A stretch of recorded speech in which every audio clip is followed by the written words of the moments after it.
If you go on YouTube right now and search up budget Yu-Gi-Oh decks, you'll probably get a lot of Blue Eyes. But I think that Blue Eyes isn't the only viable budget deck right now, and today I want to go over Melodious. I personally think that Melodious is one of the best budget decks out there in the format right now. Now, I'm not saying Melodious is definitively better or worse than Blue Eyes, but I feel like with Melodious, you don't have to necessarily cut corners like you would when you're trying to play a budget Blue Eyes deck. But without any further ado, let's hop straight into the deck profile. So starting off with these starters, I'm playing 3 copies of Refrain. This is your normal summon starter. On summon, adds a copy of any Melodious monster from your deck to your hand, and then this can get your fusion plays going because the card you search will search a fusion spell. And the cool thing about this deck is that even though these are pendulum monsters, you still get full value out of them. Since if you use the fusion spell to fuse with them, they can place themselves from the extra deck back into the scales, and that can give you pendulum scales right away, so you don't have to worry about deciding whether to scale the monster or actually go ahead and summon it. So that's something that's cool about the pendulum monsters in this deck.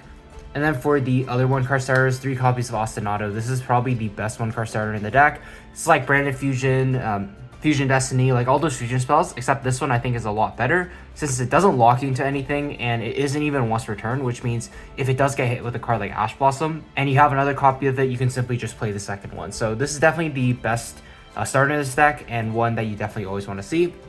A slightly worse 1-card starter, but still a 1-card starter nonetheless, is First Movement Solo. This one does lock you into Melodious only, so that is a little unfortunate, but since we are playing pure Melodious, generally our end board is going to consist of mostly Melodious monsters anyways, so it isn't too big of a deal. It doesn't necessarily conflict with your Ostinato either, because if either one resolves, it's super strong, but also at the same time, you do have ways to clear your own board in this deck, so you can still make sure that all these starters are alive at all times. And then for the last 1-card starter, 1 copy of Pot of Prosperity, just to increase the consistency of this deck a little bit. And then for the other main engine, we're playing 3 copies of Soprano. This card is a way to fuse your monsters, and it does give you recursion whenever a special summon, and that's pretty important for the combo lines of this deck. You just want more ways to fusion summon, and this is one of your ways to do it. You will be special summoning your Melodious monsters a bunch of times during your combo, and being able to recur from the graveyard is really nice. And there's something I wanted to point out with the Sopranos as well. It may be kind of hard to see on camera, but the one on the left is actually a Euro print, which means generally the ink used is a little bit darker, and some people do enjoy that type of look on their cards a little bit more. And thanks to today's sponsor CardTrader, you're also going to be able to get these Euro print cards for yourself if you aren't from Europe, and vice versa. If you're from Europe, you can also get North American print cards if that's something you prefer. CardTrader offers sellers from all across the world, so you can get all different prints of cards in multiple different languages as well if you prefer foreign cards. You can sign up using my affiliate link in the description below and use code Tcg Sam for 5% off your entire order. Not to mention, they also have a service called CardTrader Zero, which allows you to essentially combine shipping for all your orders at once. So if you order from multiple different sellers like I did when I was trying to build this deck, you'll be able to save on shipping costs since they'll combine all your package and ship it all to you for a single cost instead of paying shipping for each individual seller. I think just having access to different prints of cards and different languages of cards is something that isn't necessarily super easy to do on some of the other online sites, so that's something I really enjoy about CardTrader. Now moving on to the rest of the engine, playing 3 copies of Couplet. Couplet isn't necessarily a 1-card starter, but she is a semi-starter since in the Pendulum scale you can add the Melodious Fusion spell, and then Melodious Fusion spell lets you fuse using monsters in your Pendulum zones as well. And that's something that's important because Couplet then becomes like extra fodder for your fusion monsters even after you use its surge effect. And then for the extender Melodiuses, these both are essentially the same thing. Sonata is not a hard once per turn special, while Cannon is. But the reason I'm playing 2 and 1 is because I wanted a level 4 Melodious just for certain scenarios where you want to try to play around hand traps, and you can go ahead and like normal refrain search this and then make like a Baguska or something if you're hit with a high impact hand trap. Whereas with Sonata's effect to pump all your monsters on the field does come up, and being not once per turn or special from the hand is nice as well. So I think 2 and 1 is a pretty good split of these. And then 1 copy of Arya. This is one of your end board pieces, and this is the card that gives you a really good matchup into a deck like Yugioh. It is pretty hard for the deck to out this card, and also pretty hard for a lot of other decks outside of Malice to out this card as well, since a lot of the removal in this game is targeting, and of course not being able to be destroyed by battle is also something that's really annoying. So the main way people will need to get rid of this is through non-targeting destruction, and those effects aren't necessarily played by every single deck out there. So I think that having access to Arya just means this deck just walls out some of the current top decks like Yugioh right now. And that's something I think gives this deck an edge over another budget deck like Blue Eyes, for example. And for the last little Melodious engine, I'm playing one copy of Shapina and one copy of Concerto. So Shapina is one that you can consider a brick. You don't really ever want to draw her. You want to be summoning her from the deck a lot. And Concerto is the same thing. You want to search it off a couplet and you don't necessarily want to draw it. But that being said, though, it's not like any of your combos are unplayable if you see any of these, but you just don't want to see them in your hand, which is why I'm playing 1-1. We're not playing Pot of Desires either, so I think it's definitely fine to get away with one. Even though Bystials are pretty popular in this format, I still don't think it's worth playing more copies of Shapina, just because once you get one use out of it, that's probably good enough. You don't necessarily care if it gets banished out of your graveyard with a Bystial. And one other strength of this deck comes from the fact that it's also able to play a very high number of non-engine. And the non-engine I chose to play was just 3 copies of Ash, 3 copies of Ogre, 3 copies of Veiler, 3 copies of Droll, 3 copies of Orange Light, and 3 copies of Imperm. The hand trap lineup is completely up to you and may change depending on what format we're in, but I felt like these hand traps were the most impactful and the most budget friendly out there right now.